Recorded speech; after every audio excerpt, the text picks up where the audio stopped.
Apakah Rasulullah membatalkan perjanjian dengan Yahudi? Assalamualaikum warahmatullahi wabarakatuh. Sahabat cahaya ilahi yang dirahmati Allah Subhanahu wa Ta'ala.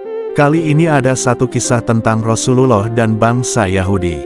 Sebelum ke kisahnya, sudahkah kalian untuk menyukai video ini dan meng-share ke sahabat-sahabat semuslim? Tanpa panjang lebar, langsung saja kita ke kisahnya. Di awal kedatangannya di Madinah, Rasulullah langsung mengikat perjanjian damai dengan orang-orang Yahudi.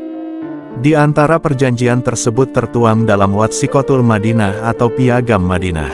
Namun tidak sampai 2 tahun beliau tinggal di Madinah, beliau memerangi dan mengusir Yahudi Bani Qainuqa dari kota tersebut.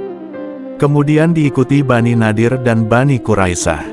Apakah Nabi membatalkan perjanjian damai dan suka berperang seperti yang banyak dituduhkan pembenci Islam? Ataukah justru orang Yahudi yang membatalkan perjanjian damai tersebut? Di antara alasan Rasulullah Shallallahu Alaihi Wasallam membuat perjanjian damai dengan orang Yahudi karena sifat mereka yang culas. Perjanjian menjadi ikatan untuk mereka, agar tidak terlalu berani membuat makar dan konspirasi. Namun ternyata perjanjian itu tak terlalu berpengaruh bagi mereka. Mereka berperan sebagai tetangga buruk, berusaha menyakiti dan memberikan keraguan kepada kaum muslimin terhadap kebenaran yang mereka yakini. Rasulullah menyikapi gangguan mereka dengan sabar, hingga mereka melakukan kesalahan yang tak bisa lagi disikapi dengan diam. Rasulullah pun mengambil sikap tegas dengan memerangi mereka. Yahudi Bani Qainuqa. Kabilah Bani Qainuqa adalah kabilah pertama dari orang-orang Yahudi yang membatalkan perjanjian damai dengan Rasulullah Shallallahu Alaihi Wasallam.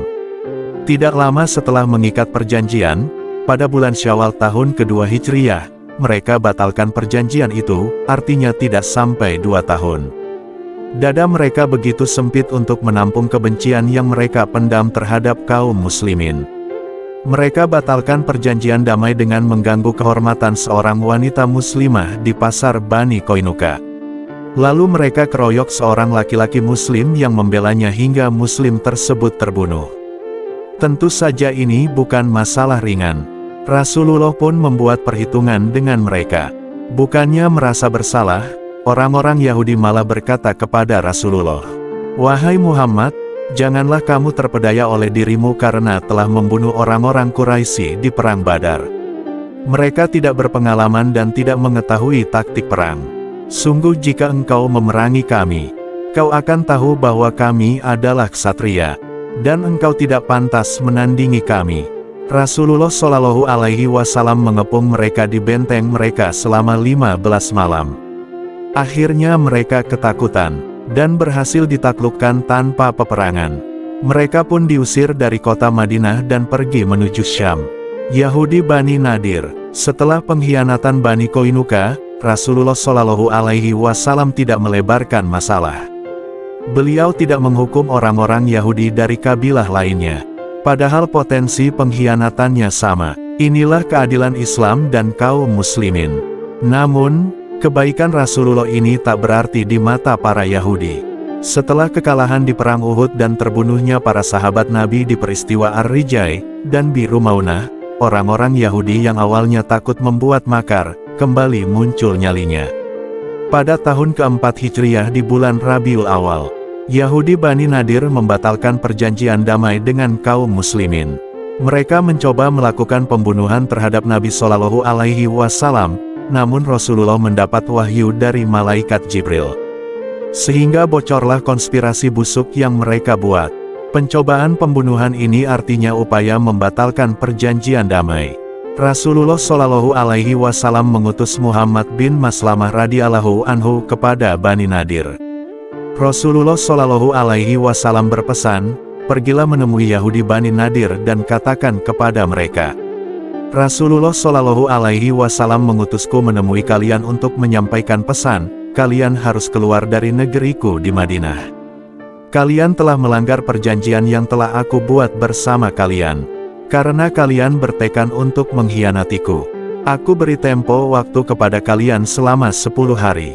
Siapapun yang masih terlihat setelah itu, akan aku penggal lehernya." Kemudian tokoh munafik, Abdullah bin Ubay ibnu Salul, menggembosi orang Yahudi Bani Nadir. Ia menjanjikan ada 2.000 pasukan yang siap menolong Yahudi. Naiklah percaya diri orang-orang Yahudi. Mereka tak lagi takut dengan tenggat waktu yang diberikan Rasulullah. Rasulullah mengepung mereka selama 15 malam. Dan bantuan dari orang-orang munafik tak kunjung datang. Mereka menyerah dan meminta jaminan keselamatan kepada Nabi Shallallahu Alaihi Wasallam. Walaupun sudah melebihi batas waktu dan menantang perang, Nabi tetap kabulkan permintaan mereka. Akhirnya, mereka pun pergi dari kota Madinah menuju Khaybar. Yahudi Bani Quraizah, dua kabilah besar Yahudi telah terbukti berkhianat dengan pelanggaran berat. Namun Rasulullah tetap tidak memperlebar masalah. Beliau tetap izinkan satu kabilah besar tersisa, Bani Quraizah, untuk tetap tinggal di Madinah. Ternyata, Bani Quraizah melakukan pengkhianatan yang jauh lebih besar dari dua kabilah Yahudi sebelumnya. Sebelumnya Bani Qainuqa membunuh seorang Muslim. Bani Nadir mencoba membunuh Nabi. Dan Bani Quraizah jauh lebih mengerikan. Ketika kota Madinah dikepung 10.000 pasukan sekutu, orang-orang Yahudi Bani Quraizah yang tinggal di dalam kota membatalkan perjanjian. Mereka bersekutu memerangi kaum muslimin dari dalam. Artinya, bukan hanya mengancam nyawa satu orang, atau hanya mengancam nyawa Nabi, tapi mereka bisa menyebabkan penduduk Madinah terbantai semuanya.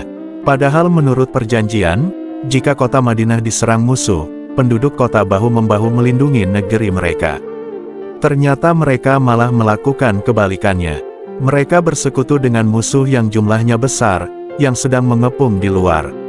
Ini adalah pengkhianatan besar. Karena itu, setelah selesai menghadapi pasukan Ahzab, Rasulullah langsung menyerang mereka. Berbeda dengan Bani Qainuqa dan Bani Nadir yang mendapat maaf dari Nabi, semua laki-laki Bani Quraizah yang telah balik dihukum mati oleh Nabi Muhammad Shallallahu Alaihi Wasallam. Sementara perempuan dan anak-anaknya diusir. Yahudi Khaybar bersekutu dengan tokoh-tokoh Bani Nadir seperti Huyai bin Akhtab, Kinanah bin Abi al-Hakik, dan Hauzah bin Qais. Merekalah tokoh-tokoh Yahudi yang melobi Quraisy bersekutu menyerang Madinah di Perang Ahzab. Mereka juga berangkat menuju Ghatafan, menjanjikan setengah dari panen mereka kalau mau bersekutu di Perang Ahzab. Padahal orang-orang Ghatafan tidak ada masalah dengan Madinah. Karena alasan inilah Nabi dan para sahabat menyerang Khaybar. Penutup dari tulisan singkat ini, terbantahlah syubhat dari para pembenci Islam yang menuduh Nabi Muhammad itu penyulut peperangan, pembatal perjanjian, haus darah, dan lain-lain. Padahal apa yang beliau lakukan adalah sebagai respon dari kezaliman. Peperangan beliau lakukan setelah toleransi, maaf, dan belas kasihan tak berarti lagi bagi orang-orang jahat itu. Sumber: Ghazawat Ar-Rasul Duruswa, Ibar wa Fawaid oleh Ali Muhammad Salabi. Wallahu a'lam bishawab.